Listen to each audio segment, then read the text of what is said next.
آج ویو 360 میں پاکستان میں لاک ڈاؤن میں نرمی کے بعد کورونا کے کیسز میں اضافہ. ثانیہ نشتر سے جانیں گے کہ احساس پروگرام کی شفافیت کے لیے حکومتی حکمت عملی کیا ہے. صدر ٹرمپ عبادت گاہوں کو لاک ڈاؤن سے مستثنا قرار دینے کے خواہش مند. اس کا افیکٹ آپ کافی دن تک دیکھتے ہیں, سکن جو ہے وہ گلو کرنا شروع کر جاتی ہے. اور آپ کو دکھائیں گے کہ کیسے گورا کرنے کی کریموں کی جگہ لے رہے ہیں بیوٹی کلینکس کے treatment. Voice of America Washington سے آپ سب کو خوش آمدید. آپ دیکھ رہے ہیں پروگرام ویو 360. میں ہوں اسد اللہ خالد. امید ہے آپ کی عید اچھی گزری ہوگی اور آپ نے ان ساری خوشیوں میں احتیاطی تدابیر بھی اختیار کی ہوں گی کورونا کی وجہ سے. نو ڈاؤٹ کہ اس وقت جو ہے کچھ حد تک گورنمنٹ لاک ڈاؤن ختم کیا ہے, لیکن کورونا کے کیسز بھی مسلسل پاکستان میں بڑھ رہے ہیں. امریکہ میں بھی اس سال جہاں رمضان کے مہینے کی روایتی عبادات اور گہما گہمی نظر نہیں آئی, وہیں عید کی رونقیں بھی کورونا وائرس کا شکار ہوئیں. عید اس بار پوری دنیا میں اس طرح سے نہیں منائی جا سکی جس طرح مسلمان ہر سال مناتے تھے. امریکی ریاست نیو جرسی میں مسلم تنظیموں کی طرف سے بچوں کی بوریت کو کم کرنے کے لیے ڈرائیو تھرو کھانے, مٹھائیاں اور کھلونے بانٹنے کا بندوبست کیا گیا, جس نے علاقے کے بچوں کی عید میں کچھ رنگ ضرور بھر دیے. آئیے دیکھتے ہیں. یہ ان کی طرف سے بہت اچھا اقدام ہے. اس خیال کے پیچھے میں سب کو خراج تحسین پیش کرتی ہوں. اس ڈرائیو تھرو کے آئیڈیا سے میرے بچے بہت خوش ہیں اور میری ان کے لیے نیک تمنائیں ہیں, اور میری طرف سے سب کو عید مبارک. During Corona, I mean, it's nice. You can see everyone in the cars. Alhamdulillah, we're still doing Eid. So Eid Mubarak. پہلے جو لوگ مسجد نہیں آ سکتے تھے تو گھر میں ان لوگوں نے انتظام کیا, تو اس میں بھی میرے خیال میں اللہ سبحانہ و تعالیٰ کی طرف سے کوئی نہ کوئی یہ ایک بہتری ہے. عید کی جب نماز کا وقت آیا تو ہم کافی پریشان تھے کہ ارے یار کیا کرنا چاہیے.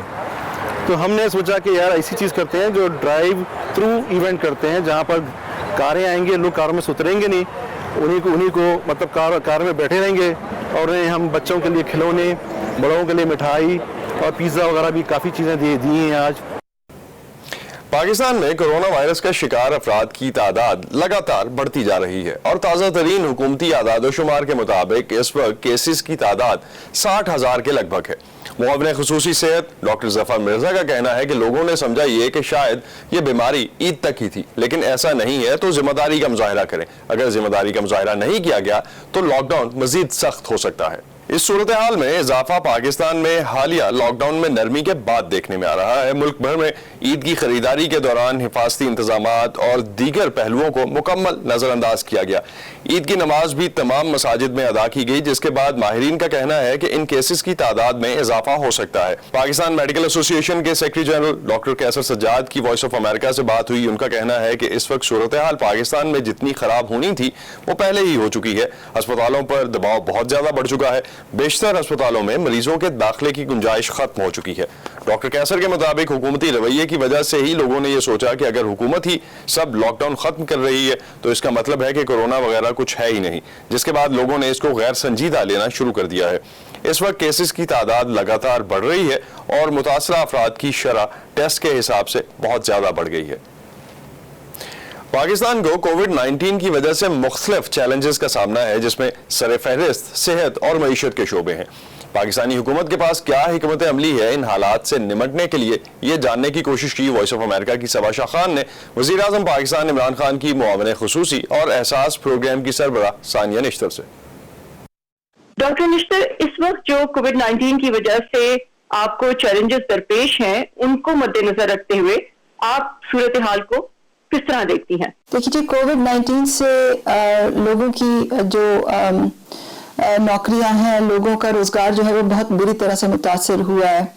ہمارا لیبر فورس سروے ہمیں یہ بتاتا ہے کہ 24 ملین جو ورکرز ہیں وہ یا تو دہاڑی دار مزدور ہیں یا تو انفارمل اکانومی میں سیلف امپلائڈ ہیں, اور یہ جو طبقہ ہے یہ کووڈ 19 کی حالات کی وجہ سے بہت بری طرح متاثر ہوا ہے. پچھلے 2 ماہ سے ایسے لوگوں کو کوئی روزگار نہیں مل رہی, اور پاکستان کی تقریباً 2/3 آبادی جو ہے اس وقت کووڈ 19 کی وجہ سے بری طرح سے متاثر ہوئی ہے, اور ہمیں یہ خدشہ ہے کہ بہت سے لوگ جو ہیں وہ غربت کی لکیر سے اور نیچے چلے جائیں گے. آپ نے غربت کی بات کی, تو ایک بڑا کنسرن کووڈ 19 کی سچویشن کی وجہ سے غربت بڑھنے کا ہے, اور پھر وفاق اور صوبوں کے درمیان جو ٹسل چل رہی ہے اس سے بھی سب سے زیادہ نقصان شاید ملک کے غریب ترین طبقے کا ہو رہا ہے.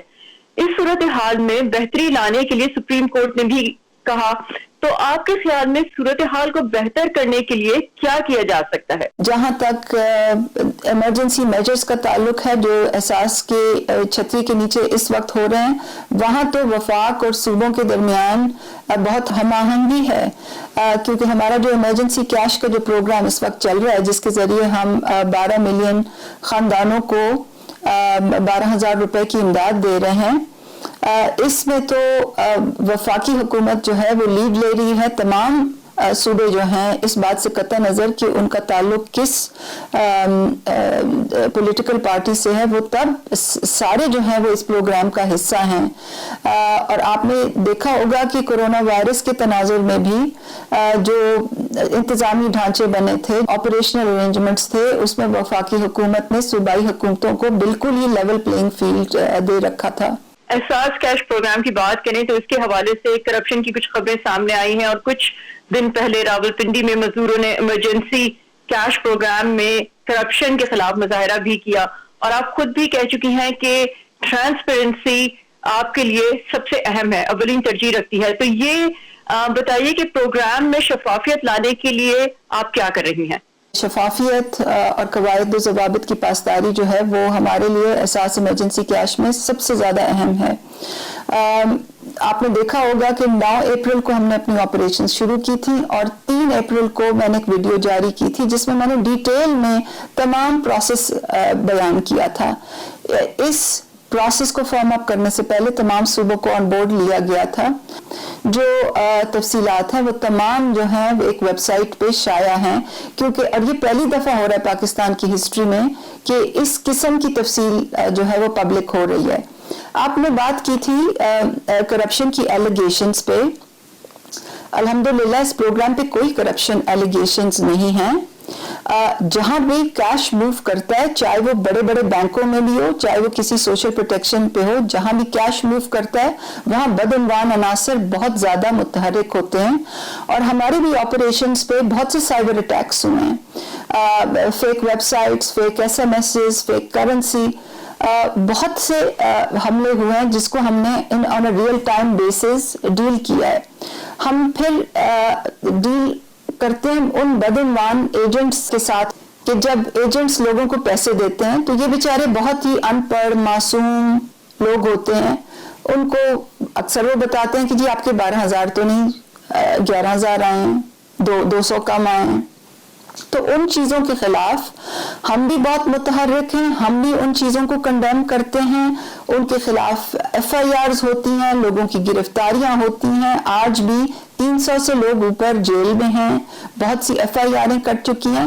اور جب لوگوں کے ساتھ یہ ہوتا ہے تو وہ بھی مظاہرے کرتے ہیں, اور ہم ان کو انکریج کرتے ہیں کہ اس قسم کے لوگوں کا ہمیں بتائیں تاکہ ان کی سرکوبی کی جائے. مگر میں دوبارہ یہ آپ کو یقین دلانا چاہتی ہوں کہ یہ بالکل ایک رول بیسڈ آٹومیٹک پروسیس ہے جس میں ہیومن انٹرفیئرنس کی ڈیسیجن میکنگ لیول پہ کوئی there is no room for that. ایک جو اور چیز لوگوں کو تھوڑی سی شکایت ہے وہ یہ کہ انویسٹیگیشن ٹیکس ٹو لانگ, اس پہ آپ کیا کہیں گی؟ یہ ایک بہت بڑا پروگرام ہے, اور آپ نے لوگوں کو جواب دینے سے پہلے آپ نے پوری جانچ پڑتال کرنی ہوتی ہے. جب ہم نے یہ پروگرام چلایا تھا اس میں کچھ لوگوں کو تو جواب اسی دن آ گیا تھا. اگر وہ گورنمنٹ سرونٹس تھے تو گورنمنٹ سرونٹ کا ڈیٹا بیس ہٹ ہوا اور ان کو اسی دن جواب آ گیا کہ جی آپ اس پروگرام کے لیے اہل نہیں ہیں. اور پھر بتدریج اور ڈیٹا بیس سے چیکنگ ہوتی جاتی ہے. I would say 92% جو ہمارے میسیجز ہیں وہ آج تک اب جا چکے ہیں. ابھی بھی کوئی اراؤنڈ 8 to 10% جو ریکویسٹس ہیں وہ انالیسس کی کیو میں ہیں. آپ کو معلوم ہوگا کہ اب پرائم منسٹر کا پورٹل بھی کھل گیا ہے جس کے تھرو بھی اپلیکیشنز آ رہی ہیں. دنیا بھر کی اہم معلومات اور خبروں کے لیے آپ آ سکتے ہیں ہماری ویب سائٹ urduvoa.com پر. فیس بک پہ ہمارا پیج ہے facebook.com/voaurdu. اس کے علاوہ آپ ہمیں فیڈ بیک دے سکتے ہیں ٹویٹر اور انسٹاگرام پہ جہاں ہمارا ہینڈل ہے @urduvoa. पाकिस्तान के पड़ोसी मुल्क भारत में भी सख्त लॉकडाउन में बतदरीज नरमी लाई जा रही है। दारुल हुकूमत नई दिल्ली में कारोबार आहिस्ता आहिस्ता दोबारा खोले जा रहे हैं। हुक्काम की तरफ से इशारे दिए जा रहे हैं कि मुआशी सरगर्मियों को दोबारा शुरू करना होगा। हालांकि कोविड-19 के खिलाफ जंग अभी जारी है और नई दिल्ली के तकरीबन 20 मिलियन शहरी कोरोना वायरस की वजह से घरों से बाहर निकलने से काफी हद तक हिचकिचा रहे हैं। मजीद हम जानेंगे इस रिपोर्ट में। साइन बोर्ड्स को साफ किया जा रहा है और दुआएं की जा रही है। दिल्ली की दुकानें कारोबार के लिए दोबारा खुल रही हैं, लेकिन शहर के एक मशहूर बाजार में इस वबा से निपटने के लिए नए उसूल वज़ा किए गए हैं। हमने इसे ब्राउजिंग के लिए एक वक्त में 3 अफराद तक महदूद कर दिया है और फिर हमने चेकिंग के नए इक़दाम उठाए हैं। यहाँ हम पहले दरवाजे पर लोगों का दर्जा हरारत चेक करते हैं और फिर हम उन्हें हैंड सैनिटाइजर देते हैं। हमने हर एक को दस्ताने देना भी शुरू किया है। भीड़ से बचने के लिए हर रोज सिर्फ आधी दुकानें ही खुलती हैं। मोहताज सारिफीन को यकीन दिलाने के लिए अशिया को एहतियात से साफ किया जाता है, लेकिन बहुत से लोग अभी भी हिचकिचा रहे हैं। सब ये चाहते हैं कि जल्दी से अपना काम मुकम्मल करें और फिर अपने घर लौट आएं। पहले लोग यहाँ इधर उधर घूमते थे क्योंकि यहाँ बहुत सारी दिलचस्प दुकानें हैं, लेकिन अब लोग मोहतात हैं। कम से कम मैं तो हूँ। और ये दुकानों के मालिकान के लिए अच्छी खबर नहीं। दस्तकारी और जेवरात की इस दुकान में एक भी ग्राहक नहीं। We have to open it. We don't have any choice. We know it's difficult. हमें इसे खोलना होगा क्योंकि हमारे पास कोई और चारा नहीं। हम जानते हैं कि फिलहाल सारिफीन को ये मसनूआत बेचना हमारे लिए मुश्किल है और अभी लोग खरीदारी का बिल्कुल नहीं सोच रहे, लेकिन हम अपनी कोशिश करेंगे। दर हकीकत इस वबाई मर्ज ने खरीदारी के शौकीन इस शहर के लोगों पर अपना एक असर छोड़ा है। One would take more efforts to get maybe a little better dress, but लोग पहले यहाँ बहुत बन ठन कर आते थे और अब तो ना लोग जेवर पहनते हैं ना ही घड़ियाँ वगैरह। मैं भी कानों में कुछ पहने बगैर ही आ गई हूँ। यहाँ तक के लोग सस्ते जेवर और कपड़े भी नहीं खरीद रहे। हमारे लिए अभी काम करना खतरनाक है, लेकिन हर एक को पैसों की जरूरत होती है। अगर सारिफीन नहीं आएंगे और ये माहौल बरकरार रहता है तो इससे हमारी मुश्किलात मजीद बढ़ेंगी। ऑटो रिक्शा ड्राइवर्स भी उन लोगों में से हैं जो लोगों के दोबारा लौटने का शिद्दत से इंतजार कर रहे हैं। यहाँ पब्लिक ट्रांसपोर्ट को तो बहाल कर दिया गया है, ताहम ग्राहक बहुत कम है और आमदनी न होने के बराबर। हर रोज मैंने रोजे की हालत में दुआ की है कि कोरोना वायरस जल्द खत्म हो जाए और सब कुछ पहले ही की तरह हो जाए। और ये उम्मीद हर तरफ पाई जाती है। अगरचे कारोबार दोबारा खुल रहे हैं, लेकिन हुकूमत के कारोबार खोलने की इजाजत के बावजूद लोगों की आम जिंदगी को बहाल करने और लॉकडाउन की वजह से मईशत पर मनफी असर को जायल करने में काफी वक्त लगेगा। अंजना पसरीचा के साथ Imran Jadoon, voice of America. America में होने वाले लॉकडाउन में इबादतगाहों को भी बंद कर दिया गया है, इसीलिए ईद की नमाज भी इस बार घरों पे ही अदा की गई और खुतबा ऑनलाइन देखा गया। ताहम अमेरिकी सदर डोनाल्ड ट्रंप कोरोना शटडाउन की वजह से बंद की गई इबादतगाहों को दोबारा खोलने के ख्वाहिशमंद हैं। उनके मुताबिक जिन रियासतों के गवर्नर शटडाउन के नुक्ता नजर से उन्हें गैर अहमद समझते हैं और बंद रखने के अहकाम जारी कर रहे हैं इबादतगाहों को, वो उन्हें मुस्तरद कर देंगे। ताहम अमेरिका भर की मजहबी कम्युनिटीज सदर ट्रंप की इस ख्वाहिश पर मोहतात रवैया इख्तियार किए हुए हैं। मजीद जानेंगे इस रिपोर्ट में। कोरोना वायरस के सबब अमेरिका भर में इबादत गाहें बंद हुई तो इबादत ऑनलाइन होने लगी। नेशनल काउंसिल ऑफ चर्चेस के मुताबिक इन इबादत गाहों को कबल इस वक्त खोलने के तबाहकुन नताइज हो सकते हैं। गिरजा घरों से मुंसलिक सभी अफराद गैर यकीनी की मौजूदा सूरत हाल में मजहबी इज्तिमात की दोबारा बहाली पर इंतहाई तशवीश का शिकार हैं। जुमे को सदर ट्रंप ने इबादत गाहों को वबा के दौरान अहम करार देते हुए तमाम रियासतों के गवर्नर्स को इन्हें फौरी खोलने का कहा और ऐसा न करने वाले गवर्नर्स के फैसले को मुस्तरद करने की धमकी दी। कुछ गवर्नर्स ने शराब के स्टोर्स और इसकात हमल के क्लिनिक्स को अहम करार दिया, लेकिन चर्चेस और इबादत गाहों को नजरअंदाज कर दिया। ये ठीक नहीं। ये वाज़ेह नहीं कि आया सदर ट्रंप इस मामले में कानूनी तौर पर गवर्नर्स को हुक्म देने के मजाज हैं या नहीं। सदर के मुताबिक उन्होंने अमेरिकी सेंटर फॉर डिजीज कंट्रोल को इबादत गाहों की सफाई और इबादत में जरूरी तब्दीलियों की हिदायत जारी करने के लिए कहा है। मजहबी आज़ादी का दिफा करने वाली फर्स्ट लिबर्टी तंजीम ने इस ऐलान का खैर मकदम किया। अमेरिका में मज़ाहिब के पैरोकार कुछ अरसे से ऐसी ही क़ियादत के मुंतज़िर थे जिससे साबित हो कि पहली तरमीम अभी जिंदा है। ताहम नेशनल काउंसिल ऑफ चर्चेस फिक्रमंद है कि सदर ट्रंप का बयान कम्युनिटी में तफरीक पैदा कर सकता है। There will be people who are pressuring pastors and church leaders. कुछ ऐसे लोग होंगे जो मजहबी रहनुमाओं पर दबाव डालेंगे कि वो चर्चेस खोलें। बावजूद इसके कि ऐसा करना अभी कबल अज़ वक्त होगा। हमें याद रखना चाहिए कि अमेरिका में इस वबा का आगाज इबादत गाहों से हुआ, जहां लोग एक दूसरे के करीब होते हैं। अब जब मुल्क को दोबारा खोला जा रहा है तो इबादत गाहों पर खुसूसी तवज्जो दरकार है। सदर ट्रंप लॉकडाउन की मुखालिफत करने वालों के हामी नजर आते हैं। अवामी राय के जायजे बताते हैं कि कुछ मसीही फिरके इबादत पर लौटने के सबसे ज्यादा हामी हैं। आप इस खातिर हमल तो करवा सकते हैं, लेकिन चर्च नहीं जा सकते। ये ठीक नहीं। 2016 के सदारती इंतखाबात में प्रोटेस्टेंट फिरकों की अक्सरियत ने ट्रंप की हिमायत की। इस साल के इंतखाबात में भी बिलाशुबा वो उनकी हिमायत के लिए पुरुमीद हैं। पैट्सी विदा कुस्वारा के साथ Faiza Bukhari, voice of America. Doha में अमेरिका और तालिबान के दरमियान होने वाले मुआहदे को 3 माह होने को है। इस मुआहदे के नतीजे में अफगानिस्तान से अमरीकी अफवाज का इनखला अमल में आना है, लेकिन दोहा मुआहदे के 3 माह बाद भी अफगानिस्तान में सहाफ़ियों और आज़ादी सहाफ़त के हामियों का कहना है कि उनको तालिबान, अफगान हुकूमत और अफगान मुआशरे के नुमाइंदों के माबैन मुफाहमत की जो बातचीत हुई उसके सिलसिले से बाहर रखा गया। तजियाकारों का कहना है कि आज़ादी सहाफ़त के पहलू को इस बातचीत और इन मुआहिदों में शामिल ना किया जाना तकरीबन 2 दहाइयों से जारी जंग के दौरान मीडिया को मिलने वाली स्पेस के लिए काफ़ी हद तक खतरा बन सकता है। तकरीबन 2 दहाइयों की जंग के दौरान अफगान सहाफियों ने कई संगे मील तय किए हैं। 2001 के बाद से अब तक मुल्क भर में सैकड़ों मीडिया हाउसेस खुल चुके हैं, लेकिन आज बहुत से अफगान सहाफी और मीडिया के सारिफीन मुल्क में मुसालहत के लिए की जाने वाली बातचीत से फिक्रमंद है कि अगर जंग के बाद अफगानिस्तान में आज़ादी सहाफत के बारे में वाज़ेह मौक़िफ़ शामिल नहीं किया गया तो मीडिया में होने वाली बेमिसाल तरक्की मुश्किल से 2-4 हो सकती है। हम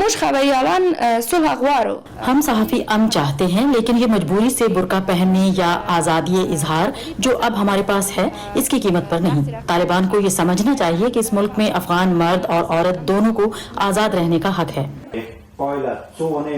अफगानिस्तान में अमरीकी हमले से कबल तालिबान अस्करियत पसंदों ने टेलीविजन और फिल्मों पर पाबंदी आयद कर रखी थी। मुल्क का वाहिद कौमी नशरियाती इदारा वॉइस ऑफ शरिया सिर्फ इस्लाम पसंद प्रोपेगेंडा फैलाता रहा है। खवातीन को न तो मुलाजमत की इजाजत थी और न ही तालीम की। तालिबान ने मुल्क के तकरीबन 70% इलाकों पर दोबारा कंट्रोल हासिल किया है। काबुल के चैनल 1 टीवी के डायरेक्टर हामिद हैदरी जैसे सहाफियों का कहना है कि उन्हें खदशा है कि इस कंट्रोल से आज़ादी सहाफत पर दबाव आ सकता है। अगर वो अफगान हुकूमत के साथ किसी माहदे पर पहुंच जाते हैं तो अफगान मीडिया का मुस्तकबिल क्या होगा, खास तौर पर अफगानिस्तान में आज़ादी इज़हार राय के हवाले से, क्योंकि तालिबान ये कह रहे हैं कि हम मीडिया की आज़ादी को कबूल करते हैं, लेकिन ये वाज़ेह नहीं कि वो किस किस्म की आज़ादी की बात करते हैं। उनका कहना है कि वो शरई कानून के मुताबिक मीडिया और आज़ादी इज़हार को कबूल करेंगे जो तालिबान खुद नाफिज करेंगे। ताहम पंजवाक न्यूज के दानिश करोखेल जैसे सहाफी परेशान हैं कि वो उन बहुत सी आज़ादियों को खत्म कर सकते हैं जिनसे वो मुस्तफीद होते रहे हैं। हमें उनसे कुछ बहुत सख्त मामलात पर बातचीत करनी होगी। मिसाल के तौर पर फील्ड में काम करने वाली एक खातून सहाफ़ी शायद एक अहम मौजू हो सकता है उन्हें इस हवाले से तशवीश हो, और हमें उनको समझाना चाहिए कि यह हमारे अवाम और हमारे लोगों के लिए कितना अहम है, क्योंकि हमें अफगान खवातीन की आवाज़ बुलंद करनी चाहिए। अफगान जर्नलिस्ट सेफ्टी कमेटी के नजीब शरीफी ने सरकारी अहदेदारों पर तनकीद की है कि उन्होंने तालिबान से आज़ादी सहाफत की ज़मानतों के मुतालबे को नज़रअंदाज करने के साथ साथ सहाफ़ियों को मुज़ाकरात के अमल में शामिल नहीं किया। Number one, we do not have a media representative. पहली बात यह कि हमारे पास मुज़ाकरात के लिए मीडिया का नुमाइंदा नहीं है, जो एक तशवीशनाक बात है। दूसरा खदशा ये है कि हुकूमत की मुज़ाकराती टीम ने प्रेस की आज़ादी और आज़ादी इज़हार को एक अहम मौजू के तौर पर ज़ेर बहस नहीं बनाया, लिहाजा इस वजह से हम फिक्रमंद हैं। लेकिन अफगान सरकारी अहदेदारों ने वॉइस ऑफ अमेरिका को बताया कि वो बैनुल-अक़वामी मुज़ाकरात में प्रेस की आज़ादी का दिफा करने का अज़्म करते हैं। Freedom of speech and freedom of expression. गुज़िश्ता 19 सालों में इज़हार राय की आज़ादी बशमूल आज़ाद अफगान मीडिया अफगान हुकूमत की सबसे बड़ी कामयाबियों में शामिल है। हम तालिबान से मुज़ाकरात के दौरान इस अहम कामयाबी पर गौर करेंगे। Achievement during talks with the Taliban. पिछले 2 अशरों की कामयाबियों के बावजूद अफगानिस्तान में अभी भी बहुत से सहाफ़ी मौत के खतरात में काम कर रहे हैं, जबकि बहुत से अपनी जिंदगियों से हाथ धो बैठे हैं। अफगान जर्नलिस्ट सेफ्टी कमेटी का कहना है कि 2001 से लेकर अब तक कम से कम 60 मीडिया एहलकार हलाक हो चुके हैं और ये वाज़ेह नहीं है कि आया आने वाले बरसों में सहाफत का शोबा महफूज रहेगा या नहीं। रहीम गुलसरवान की रिपोर्ट के साथ Nilofar Mughal, voice of America. Eid की तैयारियां तो हर कोई अपने रिसोर्सेज के मुताबिक करता ही है, लेकिन कपड़ों के साथ मेकअप या गोरा करने की क्रीमों की डिमांड और भी बढ़ जाती है, क्योंकि शायद आज भी गोरा रंग दुनिया के एक बड़े हिस्से में खूबसूरती की अलामत समझा जाता है। रंग गोरा करने की मसनूआत एक बड़ी इंडस्ट्री है और अरबों डॉलर्स का कारोबार करती है। वक्त बदलने के साथ गोरा होने के तरीके भी बदल रहे हैं और ब्यूटी सैलून्स की जगह अब जदीद तर्ज के ब्यूटी क्लिनिक्स ने ले ली है, जहां जल्द को बाहर से नहीं अंदर से बदला जा रहा है। लाहौर से समन खान की रिपोर्ट में इस हवाले से मजीद जानते हैं। गोरी रंगत आज भी बेशतर पाकिस्तानी ख्वातीन की ख्वाहिश है। घरेलू टोटकों से शुरू होने वाला सिलसिला ब्यूटी क्रीमों और वाइटनिंग फेशियल से होता हुआ अब ड्रिप्स और विटामिन के इंजेक्शंस तक जा पहुंचा है। हर पेशेंट के लिए कैलकुलेटेड डोज ऑफ ग्लूटाथायोन और विटामिन सी और उसके अलावा और 2-3 मेडिसिन हैं, उनका एक मिक्सचर बनता है, वो उनको ड्रिप की फॉर्म में दिया जाता है। इसका इफेक्ट आप काफी दिन तक देखते हैं कि स्किन जो है वो ग्लो करना शुरू कर जाती है। पाकिस्तान में गुज़िश्ता कुछ सालों में ब्यूटी सैलून्स के साथ स्किन क्लिनिक्स का रुझान बढ़ा है। कम वक्त में बेहतर नताइज की उम्मीद ख्वातीन को यहाँ खींच लाती है। हमें फेशियल्स वगैरह के लिए काफ़ी टाइम कंज्यूम होता है। हमारे पास डेली एवरीडे रोज में हमारे पास टाइम नहीं होता, हमारे बैक टू बैक इवेंट्स वगैरह होते हैं, तो उसके लिए 3-4 घंटे रिक्वायर्ड होते हैं। इसके लिए आपका 15-20 मिनट में काम हो जाता है। Dermatologist doctor Ali Kazmi skin clinics में किए जाने वाले बेशतर दावों को मुस्तरद करते हैं। वो कहते हैं कि जल्द के जो मसाइल मेडिकल साइंस नहीं हल कर सकती, इनके लिए ब्यूटी क्लिनिक्स पर भरोसा करना खामख्याली है। सब डॉक्टर पढ़े लिखे हैं, सबको पता है कि छाइयाँ हैं, स्कार्स हैं, स्ट्रेच मार्क्स हैं, डार्क सर्कल्स हैं आंखों के, पता है नहीं जाने यहाँ झूठ बोला जाता है। मैं किसी मरीज को कह दूं कि आपका 30% रिजल्ट आएगा तो वो तो मरीज भाग जाएगा मेरे से, जब तक मैं उसको 80-90 नहीं बोलूंगा या 70-80। इससे मुझे झूठ बोलना है, झूठ बोल के ये वाली बात करनी है कि नहीं जी मैं आपको रिजल्ट दूंगा, बहुत जबरदस्त रिजल्ट दूंगा, आपका चेहरा नीट हो जाएगा, ग्लोइंग हो जाएगा, ताकि फंसे मरीज। उसके बाद वहां से एक दफा फंस गया, अब यह कि मैंने उससे पैसे लेजर के जो प्रोसीजर करने हैं मैंने उससे पैसे वो चार्ज करते जाने हैं।